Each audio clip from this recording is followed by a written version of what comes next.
Cette vidéo a pour but de vous montrer comment utiliser la fonction blog de Chamilo.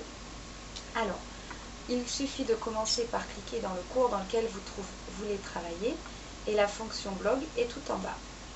Alors, le blog offre des possibilités pédagogiques plus vastes que ne le font le forum et le blog. Donc, vous commencez par créer un blog. Imaginons que je veuille travailler avec mes élèves sur la cuisine antique. Voilà, donc mon blog est créé, je lui ai donné son titre et j'ai créé le blog. Il me suffit ensuite de cliquer dessus. Un message de bienvenue apparaît par défaut. Les élèves peuvent interagir sur ce blog tout simplement en cliquant sur Nouvel article et en publiant leur article.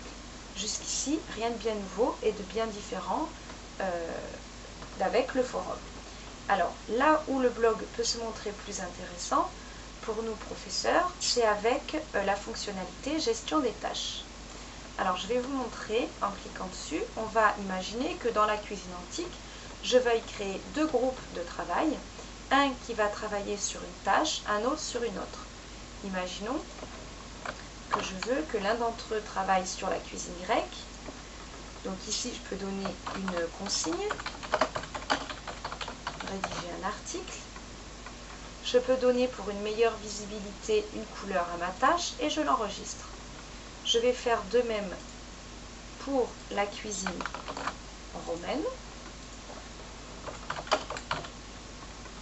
Je vais donner une couleur, ce qui n'est pas du tout obligatoire, simplement pour clarifier peut-être les choses pour les élèves.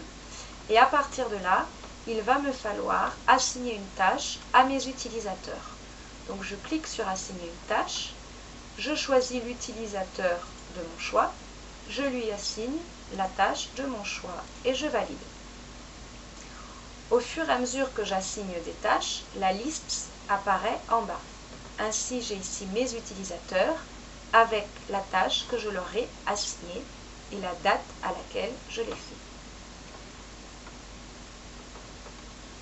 Ainsi, au lieu de donner les consignes en classe, je peux tout simplement inviter mes élèves à aller sur le blog. Chacun découvre la tâche qui lui est assignée, effectue le travail demandé et peut ensuite, en accédant au blog, publier son article en disant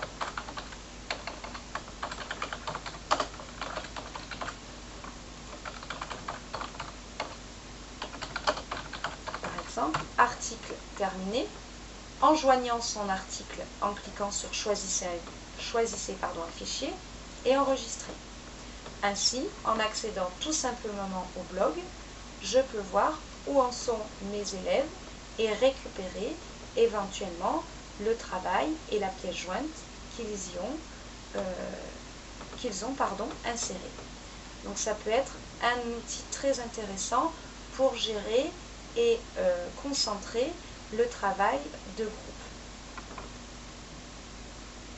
Alors, les élèves ont accès au blog tout simplement.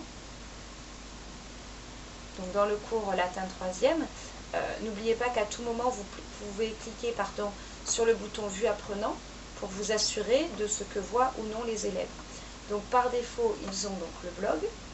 Voilà ce qu'ils voient. Et ils peuvent donc cliquer à chaque fois sur Nouvel article ou aller consulter le gestionnaire de tâches aussi. Et éventuellement se répartir les tâches entre eux du coup. Je peux simplement moi créer de nouvelles tâches, qu'ils se les répartissent, ils peuvent eux aussi en créer d'autres. Voilà, donc on peut les mettre en complète autonomie si on le désire. Voilà donc pour cette fonctionnalité du blog.